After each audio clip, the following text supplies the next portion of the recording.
You still have an unpaid loan. We can't proceed, the notary said as I was about to buy my first house. That's when I found out my parents had taken a loan in my name years ago. Time to make them pay.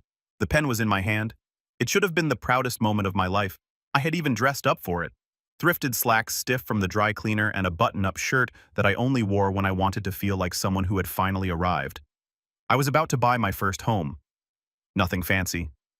2 beds, 1.5 baths, laminate floors, and a backyard with a cracked bird bath and a fence leaning like it had a secret. But it was mine. My name on the deed, my hands on the key, no roommates, no landlords, no parents. That last part was important. My parents used to say things like, "We do not do savings, we do faith," which really meant we do debt denial and guilt-flavored manipulation. Credit card bills were ignored until they screamed. Utilities were in my name by the time I was 17. And when I finally asked why they'd done that, my mom just said, "We needed it. You know how hard it is raising 3 kids, right? Because my social security number came with a gift basket and a credit limit." That's when I decided to become the opposite of them.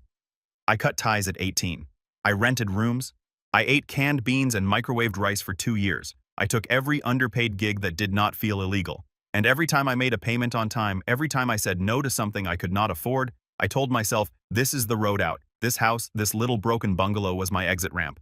So when the notary paused her pen hovering and said, "Oh, hang on," I did not even flinch. I thought it was just paperwork. Maybe I forgot to initial something. But then she looked up confused. There's a discrepancy. The air in the room changed. The realtor, a woman named Jenna with 2 white teeth, leaned forward. What kind of discrepancy? The notary clicked on something. It says here there's a personal loan in Cam's name, $42,870. Open since 2019, reporting delinquent status last year but currently in good standing. My ears started ringing. I blinked. I do not have a loan. The mortgage officer glanced at me, then at his screen. It's showing up on the soft pull we did this morning, Valley Pacific Lending. It's impacting your debt-to-income ratio. We cannot close with this on record. I felt my stomach twist. They turned the monitor so I could see it. My name, my social, the balance, monthly payments. 2 missed in 2020. Then consistent payments from an address I had not lived at since college. My parents' house. My chest went cold. Everyone was watching me now. I forced a smile I did not feel. That's not mine. I have never applied for that. Could be fraud, Jenna said gently with sympathy in her eyes that made me feel like a child in trouble. You should definitely freeze your credit. I nodded mute. They offered to reschedule. Sort it out and we will resubmit the application, the mortgage guy said, but I barely heard him. I was already halfway out the door calling the credit bureau, sweating through my shirt, trying not to panic. But deep down, I knew. I knew what kind of people my parents were. I knew how they smiled through lies. I knew the way my mom always said, "It's just paperwork." And how my dad used to say, "We're all family. It's not like it matters." It mattered now, because someone, likely someone I used to call family, had taken a loan in my name using my social, my credit, and my life. And I did not even know it existed until it destroyed the one thing I had worked my entire adult life to build. I spent the next 2 hours in the library parking lot on the phone with every credit bureau I could think of. My laptop overheating on my passenger seat. I had not been able to go home. I could not face those walls, not yet. The woman from Experian was polite. Calm, she asked the usual verification questions. Full name, date of birth, last 4 digits of your social. And then she asked, "Did you take out a loan through Valley Pacific Lending in July of 2019? No, I said flatly. That's what I'm trying to tell you. Another pause. Then, well, it was approved using your full information. Application was submitted online. Address matches. 1735 Pinehurst Avenue. My throat clenched. That was my parents' house. I had not lived there since 2016. Can you tell who signed for it? There's an e-signature IP traced to the Pinehurst address. A email listed ascosandfamilygmail.com. Is that yours? No, I whispered. There it was, a smoking gun in a Gmail handle. I thanked her, got off the call, and sat still long enough for my coffee to go cold beside me. Cam Wilson family. I remember my mom saying once, "I made that email for you just in case you needed a backup." I thought it was harmless, just a mom trying to stay involved, maybe a little overbearing. Now I realized what it was. A foundation, a tool, a digital mask. The loan was not just some accident. It was an orchestrated con. And whoever did it had paid it quietly enough to stay under the radar until now. It was not rage that came first. It was grief. This was not a stranger who stole from me. This was the woman who used to pack me peanut butter sandwiches with heart-shaped notes. This was the man who taught me to ride a bike badly and said, "You'll thank me later," when I fell. Now here I was, 28 years old, sitting in my parked car with a mountain of broken trust in my hands. I stared at my phone, then dialed. It rang 5 times before she picked up. "Hey, sweetheart," my mom said, voice warm like honey. "I was just thinking about you. Just thinking about me." Of course she was. I swallowed the lump in my throat. "Hey, Mom, can I ask you something weird?" "Sure," she said lightly. "What's up?" "There's a loan in my name, opened in 2019 through a company called Valley Pacific. Do you know anything about that?" There was a pause, a sharp one, like the air sucked out of her end of the call. "Oh, that," she said too quickly. No, of course not. We would not. I mean, that's ridiculous. Are you sure it's not a mistake?" My jaw tightened. I kept my voice casual. "Well, the application was submitted from your address, and the email used was that kem.wilson.family1. Remember that one you made?" Another pause. Longer this time. "I mean," she laughed nervously. "I did create that years ago, but I did not use it for anything. Maybe you signed up for something and forgot." "No," I said, quiet. Direct. "I did not." She exhaled into the phone. "Cam, honey, is this really that big of a deal? You're doing so well now.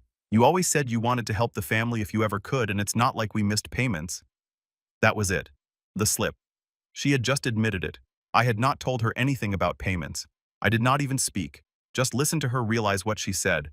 Heard the panic start to fill the silence. "Cam, wait."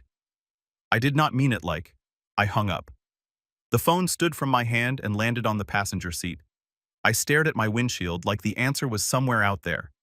Like maybe if I squinted hard enough, I could see a version of myself that had not just been gutted by the people who claimed to love me. The rage was starting to come now, but it was not loud. It was quiet, strategic, focused. They thought I'd do what I always did. Sigh, forgive, and move on. But they had taken something that did not belong to them. And this time, I was not going to let it go. You would think betrayal comes like thunder. Loud, sudden, violent. But this was not thunder. This was a pattern. And now I could finally see it. I went home and did not turn the lights on. Just dropped my keys, opened my laptop, and started digging like a man possessed. First stop, Gmail, that old backup email my mom once said she made in case college stuff bounced. I had not logged into it in years, but I knew the password, my childhood dog's name, and her birthday. Classic mom. And there it was. Valley Pacific Loan. Confirm _0 72019.pdf application approval, disperse dash, meant my name, my social, my parents' address, my mother's phone number, listed under secondary contact. I took screenshots, downloaded the PDF, saved them to an encrypted drive I created for one purpose: revenge. Then I kept going. Receipts, payment confirmations from her email to the loan portal, a recovery email linked to her main account. I traced the first payment back to a bank transfer that had a memo line, CW 42,000 loan start. She did not even try to hide it. The paper trail was clear. This was not a mistake. This was not a desperate one-time decision. It was strategy built on the assumption that I would never notice, never check, never say no. And for a long time, I did not. I closed the laptop and sat in silence, heart pounding. Then, almost without thinking, I grabbed the file box under my bed, the one labeled tax stuff. But really, it was full of old bills, receipts, and the few documents I had kept from my past. Buried near the back was a yellow envelope. Inside, a Comcast account from when I was 16. $486.13. Overdue. I never opened that account. I remembered coming home from school and asking why the internet was in my name. My mom had smiled a soft, tired smile and said, "Oh, sweetheart, your credit's clean, ours is not. You'll understand when you're older." And just like that, I was the family safety net. At 16, that was the first time they stole from me. And I let them. I let them again when I co-signed my brother's car loan. He missed 3 payments and blamed the dealership. I paid it off to protect my score. I let them when my dad opened a retail credit card in my name and maxed it out to buy a new fridge because we needed it and you were not using your limit anyway. Over the years, they told me it was survival, that we were a team, that families help each other. But what they really meant was, you help us and we never give it back. So when I emailed my lawyer, the one I used when I went freelance, I did not hesitate. Subject urgent financial identity misuse by family, attachment proof.zip. He called me the next day. Camp, he said, voice measured. This is serious. No kidding. You have got a clear case of identity fraud, especially with the IP, the emails, and the payment trail. And based on the way the account was maintained, we are looking at deliberate long-term misuse. So what do we do? He paused. That depends. Do you want to press charges? I sat there for a long time. Part of me wanted to say no, wanted to stay. The bigger person, that loyal, reasonable son who understands and forgives. But that version of me had died the moment I looked down at that fake Gmail address. What if I do not press charges, I said slowly. But I want them to pay financially, publicly, legally, without jail time. Yet, he chuckled. Then we build pressure. Quietly, I nodded. Let's do that. As we talk through options, cease and desist letters, formal notifications of intent to sue, freezing all joint access points they might still have. A new part of me was being born. Not bitter, not broken, just done. They wanted a fallback. They wanted my credit, my future, my trust. Now they were going to feel what it meant to lose all of it. 2 days later, the certified envelope went out. Inside was a letter on official stationery from my lawyer, Daniel, a demand for repayment of the $42,870 loan taken out in my name, citing identity fraud and breach of personal trust. It included an itemized breakdown, screenshots of emails, IP trace reports, and a formal warning.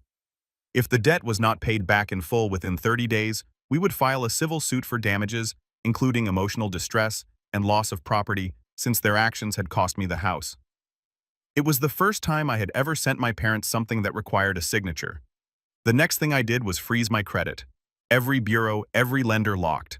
I changed all my banking passwords, rerouted everything through new two-factor authentication. I even got a new number not to hide, but to control what came through. It felt weird taking these steps, like I was leaving a house I no longer lived in but still needed to lock behind me. Then I went further. I combed through every possible joint tie. The Netflix account my mother was still logging into. The old savings account I had never closed. Even a car insurance policy I had apparently still been linked to as a household driver. Gone, erased, canceled, locked. I was not just cutting them off, I was making sure they could never do this to me again. But even as I was building walls, I could not help the old ache rising again. The ache of always being the responsible one, the fixer, the safe bet. They used to say Cam's the dependable one. Cam's solid. But what they meant was, Cam will clean up the mess. Cam will not say no. Cam will eat the cost and call it love. I remembered Christmas 2017 when Josh's DUI charges needed a lawyer. My dad had accidentally let it slip that I had some extra cash saved from my freelance gig. You do not even have a family to take care of. He had said, you're single, no kids, your brother needs help. So I paid the retainer, $4,500. I did not even get a thank you text. Now they were about to pay. I did not want revenge. Not exactly. I wanted them to feel the inconvenience of fixing something they broke. I wanted them to explain to a bank officer why they had to take out a loan to cover someone else's name. I wanted them to sit at a kitchen table, staring at a bill they could not ignore, and know that the reason was me that I sent it. Then came the voicemail. It was late 11:30 p.m. I was lying in bed listening to rain click against the windows when the notification popped up. Voicemail from Mom. I did not want to listen, but I did. Her voice came through small, not afraid, not apologetic, just tired, performative. Cam, I got your letter. I do not even know what to say. I mean, yes. Okay, we made a mistake, but we are your parents. We raised you, fed you, gave you everything, and now you are threatening to sue us over some loan you were not even using. My jaw tightened. I just do not understand who you have become. This is not you. You used to care about family. What happened to that boy? She paused, sighed. I hope you come to your senses. We are not the bad guys here. We just needed help. You knew that. You always did. Click. That was it. No ownership, no remorse. Just manipulation dressed in disappointment. I sat there staring into the dark and realized something. They had never seen me, only what I could give them. And that voicemail, that was not a cry for understanding. That was a dare. I did not share the voicemail right away. I sat on it for 2 days, unsure if it was worth dragging anyone else into the mess. Then Emma texted, Emma, hey, Got a weird call from Aunt Lisa. Said you are trying to destroy the family. You okay? I stared at the message. I had not spoken to Emma in months, but she was always the one who saw things clearly. When we were kids, she once told me, "Your mom guilt trips like it is a sport." She was not wrong. I called her. She picked up on the second ring. "Hey," I said. "Mind if I send you something?" A pause. "Should I grab popcorn?" "Probably." I sent the voicemail. No edits, no commentary. She listened in silence.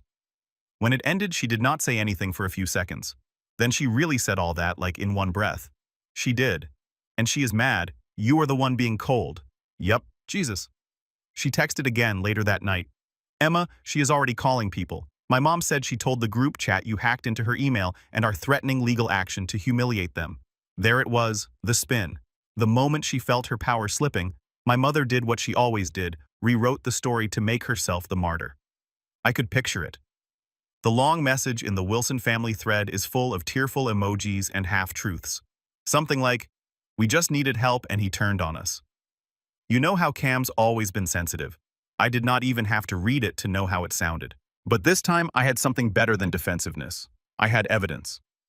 I pulled up the file. Daniel and I had compiled a chronological breakdown of every known instance of identity misuse, financial manipulation, and verbal coercion going back a decade. We called it the Truth Packet. It was not designed to humiliate anyone. It was designed to protect me. I uploaded it to a private drive. Then I wrote a message. "Hi. Since some of you are being dragged into a version of this story that is, let's say, extremely revised, here are the facts. I will not be debating it in the group chat. I will not be arguing on calls. But if you want to know what actually happened, not just what is convenient to believe, here it is. All receipts included. Read it or do not. Your choice. Just do not pretend you were not told. I did not send it to everyone, just the ones I respected. Emma, Uncle Ray, my cousin Jordan, and one more. And Mel, who once told me she wished she had left the family years earlier, but it is just too messy to unpack." This was the unpacking. Within 24 hours, things got loud. Emma texted again. "Emma, mom is fuming." She read the file. "She is saying your mom is lying and dragging everyone else down with her. Also, holy, that Comcast bill from when you were 16, Jordan bro, that car loan thing. I remember that. Your dad said Cam's got it like it was no big deal. I am sorry, man." And then from Aunt Mel. "Aunt Mel, I believe you. I have seen this pattern for years. They did it to your grandfather too. I just did not know it went this far." The tide was shifting. My mom, realizing the ground was crumbling, tried again. This time with a group text directly to me and my siblings. "Mom, if you think airing dirty laundry makes you look good, think again. Family is about forgiveness. You are turning this into a war. And for what?" A few dollars. I did not reply, but I did send one thing. A screenshot of the loan disbursement confirmation, $42,870, and one line beneath it. It was not a few dollars to me. It was my life. Then I left the group chat. The envelope was thick and official-looking, slid under my apartment door by the postman who always forgets to knock. Inside was a letter from Valley Bank, a courtesy notice that I had been listed as a financial stakeholder in a home equity line of credit pending approval. Property address 1735 Pinehurst Avenue, my parents' house. They were trying to borrow against the home value again. Only this time, they had attached me to it as a silent co-owner, citing past contributions as rationale. I knew exactly what they meant. In 2015, I gave my parents $8,000 to help cover the down payment. Back when I still believed helping them meant something, I was 19 and naive and thought this is what family does. Now they were using that contribution, one they never acknowledged again, to claim I was tied to the property so they could exploit my credit history again. I sent the letter straight to Daniel. He responded with 4 words: "We are freezing the asset." Within 72 hours, we had filed a temporary lien on the property, citing pending legal action tied to identity misuse and financial fraud. The bank backed off. The HELOC was denied. But I knew this was not the end, not with people like my parents. They did not believe in consequences, only optics. Which is why 3 days later, I got a text from my brother Josh. "Josh, hey man, we are all getting together Saturday. Mom wants to talk. Do not be dramatic. Just come." That word, dramatic, it always made my skin crawl. It was their way of minimizing anything real, anything that made them uncomfortable. I was not going to reply, but then I changed my mind. Me. I will be there. Bring everyone. I have got something to show you all. Saturday came like a storm. They were already seated in the living room when I arrived, like it was some kind of intervention episode. My dad stood with his arms crossed. My mother sat with tissues in her lap, already sniffling. Josh leaned against the wall, trying to look neutral. Even Aunt Lisa was there, sipping iced tea like she did not have 10 group chats full of gossip. "Cam," my mom started, voice trembling. "We are worried about you. This is not who you are." "No," I said calmly, unzipping my bag. "This is exactly who I am now." I handed each of them a manila folder. Inside was the truth packet, full version, financial records, screenshots, identity verification reports, digital signatures, dates, names, loan statements, Comcast bill from 2012, credit report notations, the letter from the halak, the lien filing, everything. "This is what you did," I said flatly. "This is not drama. This is documentation." My mom scanned the first page and started shaking her head. "Cam, this does not prove anything. This looks worse than it is." "You stole from me," I said. My voice did not rise. It did not have to. My dad finally spoke. "We did not steal. We borrowed. You are acting like we are criminals." "No," I said. "Criminals face consequences. You have not faced any yet." The room fell into silence. Josh cleared his throat. "Look, maybe things got messy, but airing this out like a lawsuit, man, that is low." I turned to him. "You are in 3 of those documents, by the way. Car loan mispayments, the account you pretended was yours for 2 years. That is in there too." He flinched. My mom leaned forward. "We are family. This cannot be solved with lawyers." "No," I said, "but it can be started with them." I stood, grabbed the last folder from my bag. "This is a summary of charges I will be filing if repayment is not made by next week. That includes the full loan damages, legal fees, and identity remediation costs. If you would like to resolve this privately, I am willing to negotiate. But if I do not hear from a mediator by Friday, the courts will." They stared at me like they did not recognize the person standing in front of them. Maybe they did not. Because for the first time in my life, I was not flinching. I was not shrinking. I was not making it easier. "I came here today not to fight," I said quietly. "I came here to deliver a message. You do not get to steal from me and still call it love." I walked out before they could respond. For once, I did not stay behind to clean up the mess. Daniel called on a Wednesday, voice tense.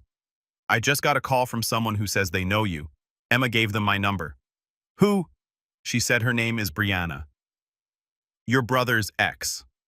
I froze. Brianna, Josh's girlfriend. Or maybe ex. It was hard to tell. The one who used to nod politely at family dinners and who once whispered to me, "You know you do not belong here, right?" Like it was a compliment. "She wants to talk," Daniel said. "I think you will want to hear what she has to say." I met her the next day at a diner halfway between her new apartment and my side of town.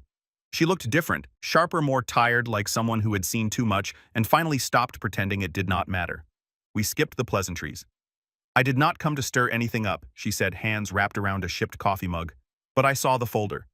Emma showed me some of it. I thought you should know where that money went." I did not breathe. She did not wait. "Josh did not just take out loans in your name. He used the Valley Pacific money." My jaw tightened. "You are saying the $42,870? "Yeah." She nodded. "That was not for your parents' bills. That was not a car. It was not a roof repair." I stared. She leaned in. "That money paid off Josh's gambling debt." My stomach sank. "What?" She lowered her voice. "There was this guy, Vincent, private lender off the books. Jay owed him almost 50 grand by 2019. He was going to get hurt. Your mom found out and panicked. Your dad said they could not put anything else in their name, so they used yours. They took the loan, paid the guy off, and started making the monthly payments to cover their tracks." I did not know what to say. My mouth opened. Nothing came out. "I told Josh he needed to tell you," he said, and I quote, "He will never find out. Cam does not ask questions. He just fixes shit." I could not breathe. Not properly. I stood up and walked out the door without a word. Stood in the parking lot staring at the sky like maybe it would fall down and end this story before I had to keep living in it. But it did not. I called Daniel that night. "We are adding Josh to the suit," I said. "Already drafted," he replied. "You want to move forward?"